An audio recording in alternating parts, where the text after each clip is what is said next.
É muito costumeiro, eu vejo muito na televisão, seja numa novela, num filme, ou mesmo numa revista, alguém pedindo um conselho a outra pessoa, e aí aquela pessoa que está ali ouvindo, aconselhando, fala assim: olha, siga o seu coração. E aí a pessoa recebe aquela mensagem e fica contando com a sua intuição para achar a resposta, o caminho a seguir. Siga o seu coração. Eu creio que esse é o conselho que muitos dão por aí. Pode ser até que você já tenha recebido esse tipo de conselho.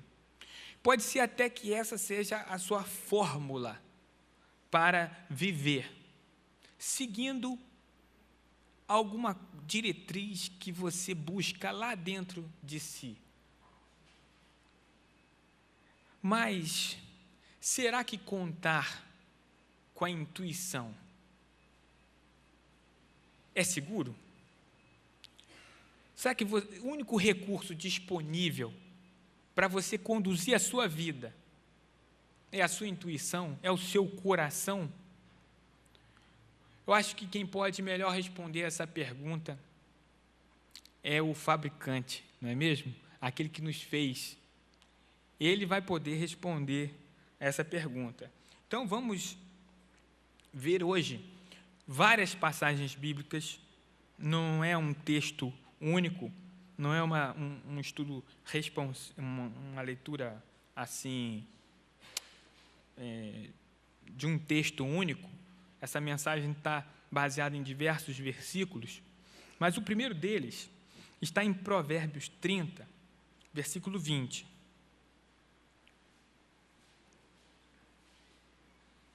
É um versículo muito pouco assim lido num culto, mas é uma amostra de como alguém pode estar redondamente enganado. Vejamos aí Provérbios 30, versículo 20, diz assim: este é o caminho da adúltera. Ela come e limpa a boca e diz: não fiz nada de errado. É interessante esse provérbio, porque esse texto mostra que a consciência humana pode ocultar completamente a verdade acerca de um erro que a pessoa esteja cometendo. Aqui, nesse caso, o adultério. Mas o fato é, meus queridos, que o coração humano prega esse tipo de peça no ser humano. Ela simplesmente deixa de perceber que está cometendo algum erro. E eu quero comparar isso, quero que você compare isso com a percepção de limpeza ou de sujidade, né? A depender do que você vai querer enxergar, se vai querer enxergar a limpeza ou a sujidade. Já repararam como o conceito de limpeza varia muito de pessoa para pessoa?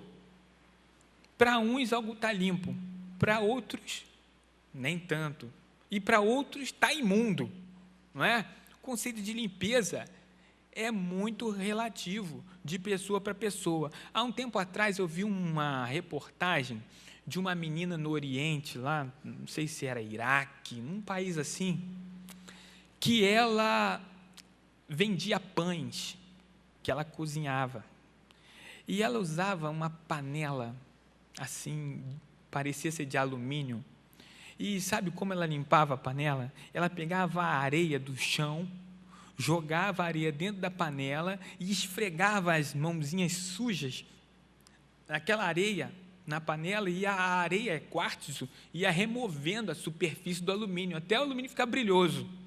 Então, quando o alumínio estava bem brilhoso, na cabecinha daquela criança, aquela panela estava pronta para cozer pães. E aquela menina, tadinha, ela era tão sujinha que os cabelos dela já haviam grudado uns nos outros, ficavam tinha uma pataca de cabelo, assim, um bloco único de cabelo, porque ela nunca havia tomado banho. Imagina uma criança que devia ter uns 7, 8 anos, e ela nunca tinha tomado um banho. Então, que conceito de limpeza, eu fiquei pensando, gente, que conceito de limpeza aquela criança tem. E naquele momento que eu vi aquela reportagem, eu pensei assim, puxa vida, no aspecto moral, o ser humano é exatamente assim. É possível uma pessoa viver uma vida sem qualquer consciência do seu afastamento do padrão de Deus. O melhor caminho para o homem não pode ser algo tão relativo, ao ponto de variar tanto de pessoa para pessoa.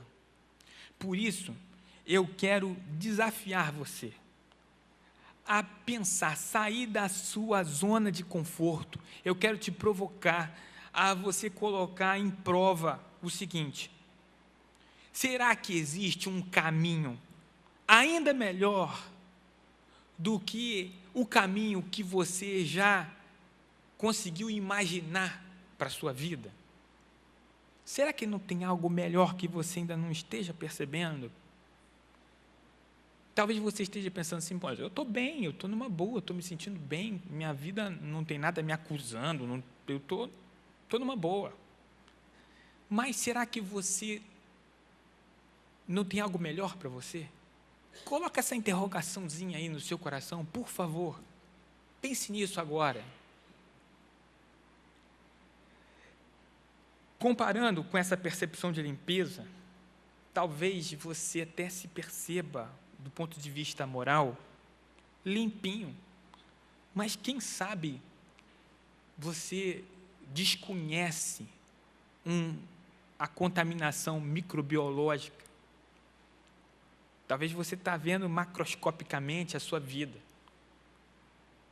Mas eu quero convidar você a ver o que Deus tem a lhe dizer na sua palavra, na revelação dele para nós homens. Provérbios 14, versículo 12. Provérbios 14, versículo 12.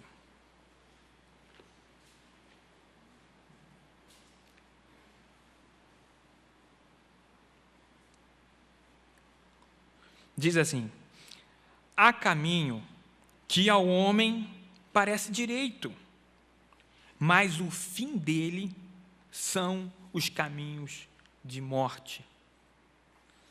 Talvez você pense assim, poxa, eu desconfiar um pouquinho do meu caminho já é uma concessão e tanto que eu abri para você. Agora pensar que o meu caminho, o meu modo de vida, que o meu coração, que a minha intuição construiu, vai me conduzir para a morte, aí você está pegando pesado, Renato. Mas não sou eu. É a palavra de Deus. Está dizendo que há caminho que ao homem parece direito, parece bom, mas é um caminho de morte. Ele pode pensar que está numa boa, mas está sendo conduzido para a morte. Olha, Jonas era um profeta do Velho Testamento. Ele pertencia ao povo hebreu. Ele odiava uma nação que eram os ninivitas. Era uma nação que vivia atacando o povo dele, roubando os pertences deles. E era um povo mau, traiçoeiro, extremamente mau. Até que um dia Deus mandou Jonas ir para lá e pregar a justiça de Deus, o juízo de Deus sobre o pecado daquele povo. E Jonas, depois de experimentar certas dificuldades, ele foi e realizou a sua missão. E Deus chegou para Jonas e falou para Jonas uma coisa interessante: Jonas, esse povo aí não consegue distinguir a mão direita da mão esquerda. Não consegue fazer a distinção da mão direita para a mão esquerda. É um povo totalmente ignorante quanto ao aspecto moral. É essa ignorância que faz a pessoa achar que está num caminho bom, mas está num caminho que conduz à morte. Jesus disse, e isso é tão incrível, que as consequências para aquele povo, os ninivitas, era a seguinte: Deus iria destruir aquele povo se aquele povo não se arrependesse. Mas, pela instrumentalidade de Jonas, Jonas foi usado por Deus, Jonas pregou o arrependimento, aquele povo se arrependeu e não houve destruição. Mas o que eu quero dizer é que o caminho de morte, o caminho é ruim porque traz consequências ruins. Há consequências negativas e graves e severas quando não se está no caminho certo. Jesus disse que nos tempos de Noé, quando a ira de Deus se acendeu diante da malignidade humana e Deus decidiu exterminar com toda a raça humana e preservar apenas a família de Noé, naquele tempo, as pessoas ignoravam completamente o perigo que estavam correndo. Vejam aí as palavras do Senhor Jesus em Mateus, capítulo 24, de 38 a 39. Ele diz assim: pois nos dias anteriores ao dilúvio, o povo vivia comendo e bebendo, casando-se e dando-se em casamento, até o dia em que Noé entrou na arca, e eles nada perceberam, até que veio o dilúvio e os levou a todos. Caminhos bons aos olhos deles, mas cada um com o seu caminho morreram afogados, todos eles. Eu vou dar uma pausa nessa mensagem e vou pedir que vocês prestem atenção num vídeo que eu pedi para o pessoal da multimídia deixar aí no ponto. Esse vídeo fala do seguinte: além do fator pessoal, da percepção da pessoa quanto à sua vida, o modo como o seu coração o conduz na vida, ainda tem um outro fator, que é o grupo onde ele está inserido. O grupo no qual a pessoa está inserido exerce uma influência enorme sobre ele. Então, quando ele se acha numa boa, fora de perigo, num caminho bom, reforça a pessoa que está do lado dele no mesmo caminho. Então, existe um efeito que potencializa o problema, porque está todo mundo no mesmo barco e se achando bem. Esse fenômeno é terrível.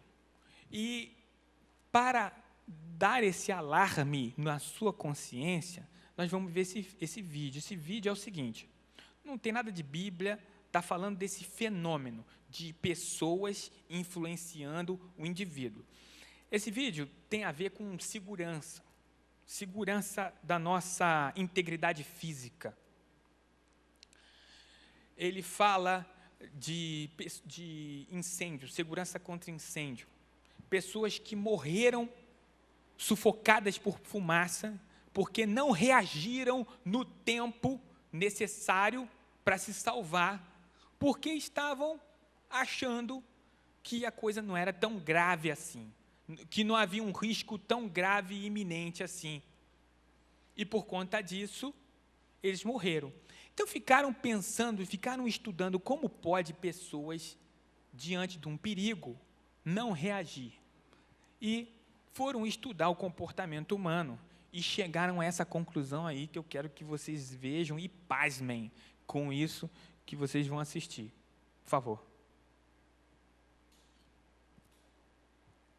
Comportar-se de modo diferente do grupo pode fazer da pessoa um pária. Mas e se ela tiver certeza de que o grupo está errado? Você permaneceria em um local onde há um incêndio porque outras pessoas o fazem? Nessa sala de conferência haverá um debate sobre compras na internet, mas nem tudo é o que parece.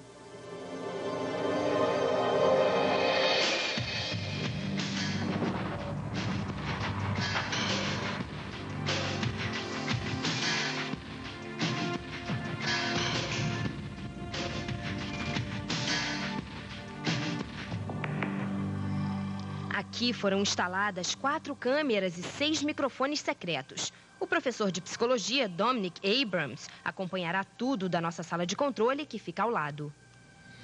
Now it's just a question of sitting and waiting. Right, so this is a questionnaire all about kind of shopping habits and everything here. So just move that off your chair so you can sit. A primeira participante é a universitária Mary Mizuno, que acredita ter chegado cedo. Ela não sabe, mas haverá um incêndio na cozinha que fica atrás dessa porta. Criaríamos a ilusão de um incêndio com a ajuda de uma máquina de fumaça e efeitos sonoros. O que ela fará?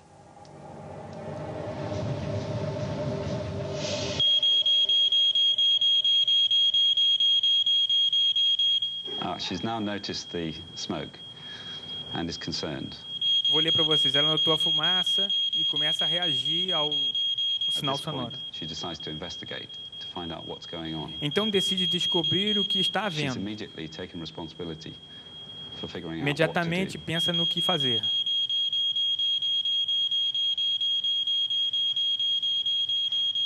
Mary faz a coisa certa e sai correndo, deixando para trás a bolsa e o casaco.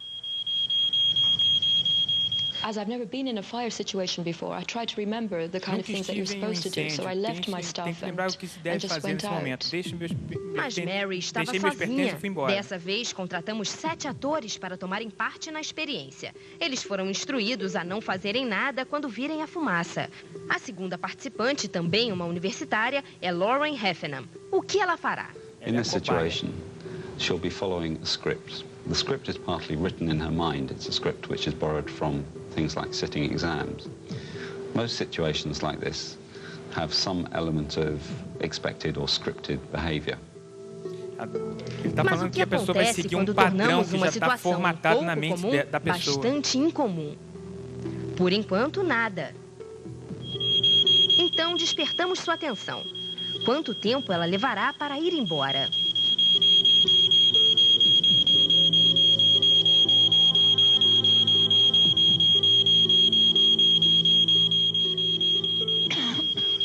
She's checking increasingly to see what the other people are thinking. But who can she appeal to? The answer is nobody. She turns to the norm of the group. Ignore the smoke. In a real fire, the people in this group would be in very serious danger by now. I was looking for some sort of reaction from someone else, even just the slightest little thing that they'd recognise that there was something, going on here. For me to kind of react on that and then do something about it, I kind of needed prodding. She's waiting for someone else to react. Why isn't anyone Lá em else cima vocês reacting? podem notar a contagem She do feels tempo. uncomfortable. She doesn't want to Quanto embarrass tempo ela herself está by taking the lead, deixando taking para tomar action. uma ação? But something is definitely wrong. Após ter visto a fumaça, Lauren permaneceu na sala por 20 minutos. Embora preocupada, não arredou os pés de lá. Os bombeiros disseram que se o incêndio fosse verdadeiro, ainda que o fogo não chegasse à sala, Lauren teria morrido asfixiada. I was surprised that I didn't do anything at all. I was just literally waiting. I just thought that someone else is surely going to say something soon. And because no one else did, I just didn't react at all. Repetimos a experiência 10 vezes e tivemos sempre o mesmo tipo de resposta. Quando sozinha, a pessoa sai correndo. Quando acompanhada de 3 ou mais pessoas, fica onde está. Em média, todos permaneceram lá 13 minutos. Em incêndios de verdade, as pessoas morrem ao se comportarem assim. Em 1979, um incêndio em Manchester causou a morte de 10 pessoas. The fire occurred during the day when the store was occupied by hundreds of people. Most of those people managed to get out quite safely. The people that died in the fire were actually using the restaurant at the time. Mas por que houve tantas mortes no restaurante? Investigadores descobriram que as pessoas não saíram correndo, esperaram para pagar as contas como sempre faziam. We go into a restaurant. We sit down, the waiter comes over, we choose a meal, we eat the meal, we pay for the meal, and then we leave the building. That's our script, if you like, for eating a meal. Todos seguiram o mesmo padrão de comportamento e ninguém quis ser o primeiro a sair correndo. One of the main reasons why people died in the Woolworths fire is because they didn't want to be the first to react. They didn't want to stand out for the crowd and went along with the crowd behavior. Em nossa experiência, só uma pessoa não copiou o comportamento dos outros envolvidos, o artista James McKechnie. What's that coming up from under the table? Is it fire? I don't know.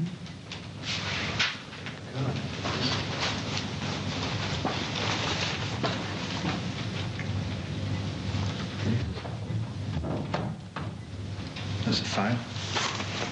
We should just wait till she comes back. Yeah. You think? Yeah. She said just to wait here, didn't she? What? Is that? What is that? I don't know. She said just to wait here, didn't she? What? Is that? She's coming right down now. James não ficará em um local perigoso só porque outras pessoas o fazem. Ou ficará? A força do grupo se mostra irresistível. The reassurances of the rest of the group that somebody else is responsible seem to be sufficient to pull him back into place. Instead of leaving the room and calling for help, he sits back down again and waits.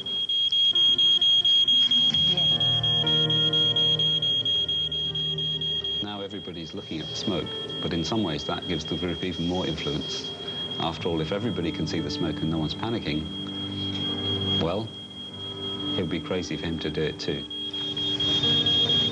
James permanece no local por mais 10 minutos antes de ir embora. Em um incêndio de verdade, ele não conseguiria sair. Ficaria inconsciente e quase sufocaria.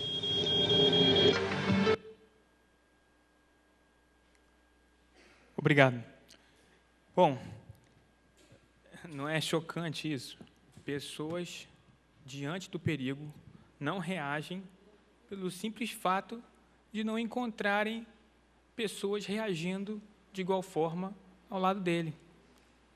Agora, esse exemplo, vamos fazer o paralelo para a vida.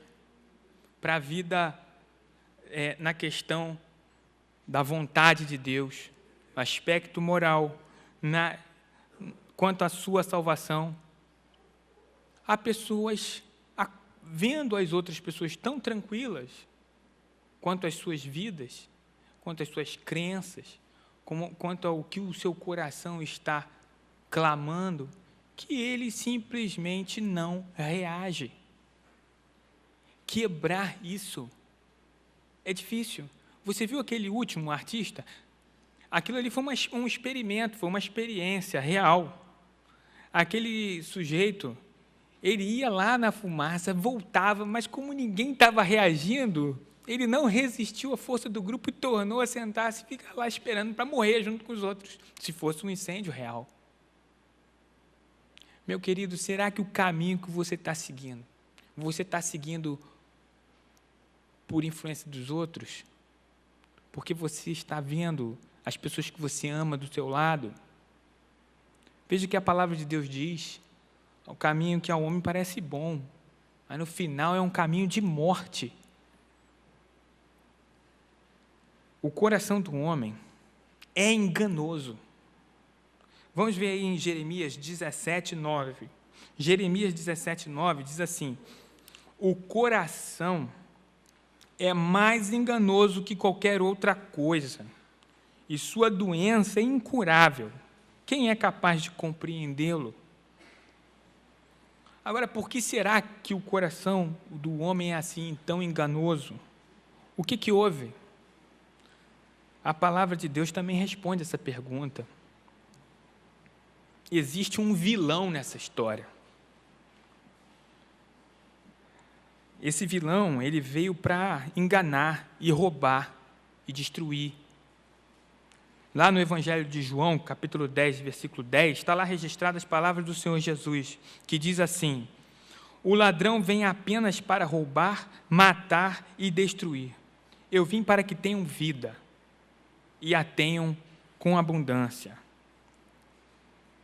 Tem alguém sim interessado em te enganar o seu coração. É o pai da mentira, Satanás. Ele é o adversário de Deus. E ele é capaz de fazer o doce parecer ser amargo e o amargo parecer ser doce. Ele tem essa capacidade de manipulação. Talvez você não perceba isso.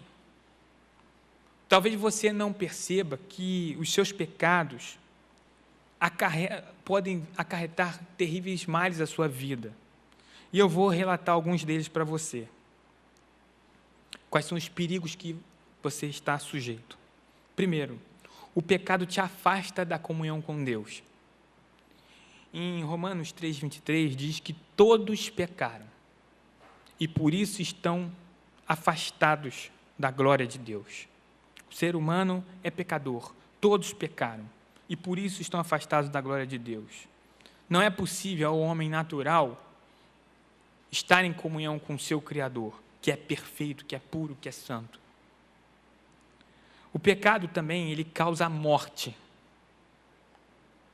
Lá em Romanos 6:23 diz, porque a consequência, o salário do pecado é a morte. Mas Deus dá de graça a vida eterna em Cristo Jesus. Alguns exemplos de pecado, porque pode ser, como eu falei, assim como tem aquela criancinha lá do cabelo embolado, que não tem a menor noção de limpeza, pode ser também que você não tenha a menor noção do que vinha a ser pecaminosidade, do que desagrada a Deus. Então, acho que a palavra de Deus também pode te ajudar nisso. Vejam em Apocalipse, existem muitas passagens que falam sobre atos, ações, comportamentos que Deus atribui a eles como pecaminosos. Existem inúmeras passagens. Eu acho que essa aqui tem muita coisa interessante, diante de outras também. Essa aqui eu elegi para trazer para você hoje. Apocalipse 21:8. Mas quanto aos tímidos e aos incrédulos, aqui tímidos não é aquele tipo comportamental, é aquela pessoa que deixa de se posicionar diante de Deus, por medo dos outros. Exatamente por influência do grupo, ele não se posiciona. Lembrem-se do vídeo. Mas quanto aos tímidos, e aos incrédulos, e aos abomináveis, e aos homicidas, e aos fornicários, e aos feiticeiros, e aos idólatras, e a todos os mentirosos, a sua parte será no lago que arde com fogo e enxofre, o que é a segunda morte. Então, vejamos, a mentira. Quem nunca mentiu? A idolatria. O amor ao dinheiro é uma espécie de idolatria. O deixar de fazer o bem também é pecado, está lá em Tiago. Se você tem a oportunidade de fazer o bem e não faz, peca. Tudo isso o ser humano comete nos tempos da ignorância e por estar sendo enganado por Satanás. O ser humano não tem a menor chance de, com a sua intuição, salvar-se, purificar-se desse estado. Ele precisa de duas coisas. Ele precisa conhecer a revelação de Deus e ele precisa receber o toque do Espírito Santo, de Deus. A Bíblia é a revelação de Deus para você, meu querido. Nela você pode e pôde já ver que Jesus foi enviado para lhe dar vida abundante. Agora eu estou falando do caminho bom, daquela melhor opção. Você faz ideia do que é essa vida abundante? Você pode imaginar o que vem a ser essa vida abundante de que Jesus está lhe propondo? Vida abundante é saber o que fazer, saber o que dizer, em qualquer situação da vida. É prosperar em tudo o que fizer. É usufruir da boa, perfeita e agradável vontade de Deus para a sua vida. Isso é a vida abundante. Vamos ver algumas passagens que falam sobre isso? Colossenses capítulo 2, versículos 2 e 3.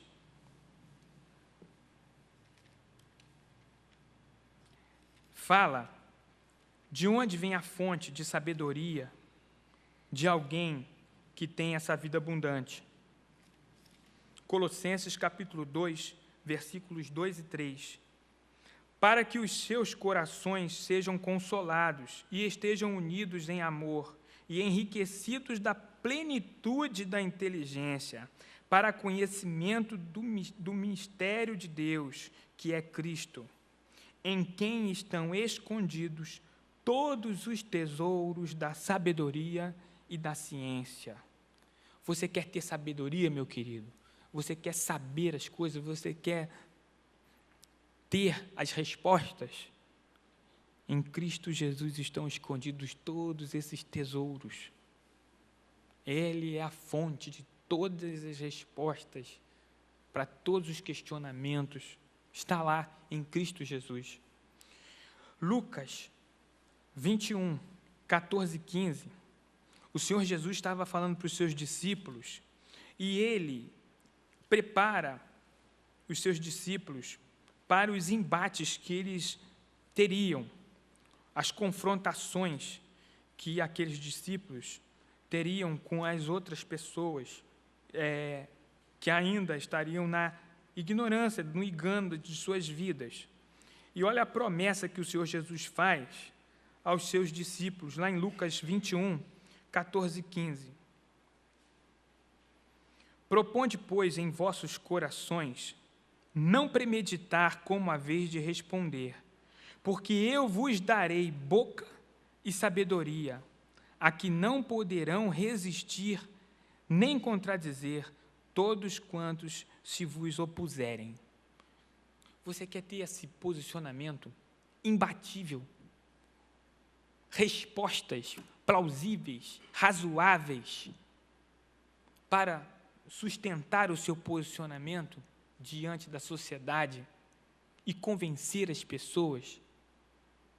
E as pessoas que se opuserem ao seu posicionamento vão ficar rendidas aos argumentos, porque eles não serão seus argumentos, serão boca de Cristo Jesus, palavra de Cristo Jesus, saindo da sua boca.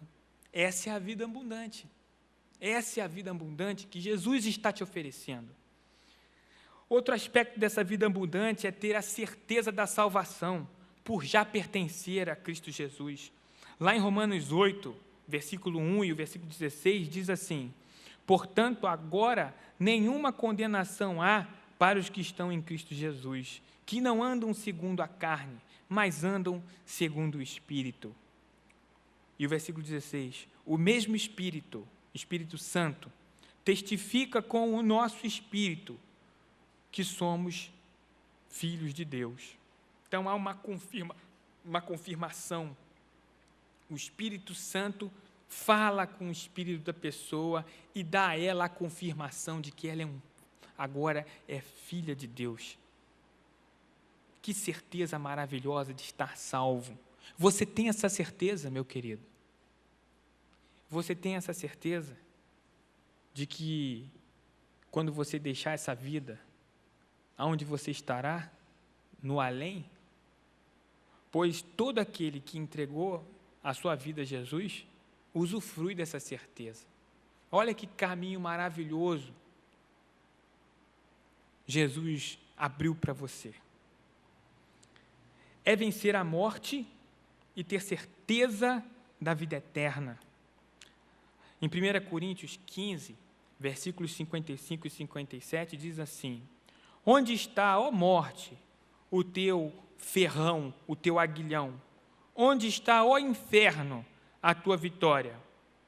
Mas graças a Deus que nos dá a vitória em Cristo Jesus, nosso Senhor. Meu querido, eu falei do que a Bíblia revela. Eu falei também do toque do Espírito Santo. Olha, o Espírito Santo é uma das pessoas da Trindade. Ele tem o poder de convencer e de transformar o seu coração. Só Ele tem esse poder de te convencer do seu pecado, da justiça de Deus, do juízo de Deus. Ele tem esse poder. E eu estou convencido de que Ele, através dessa mensagem, está agindo em você nesse momento.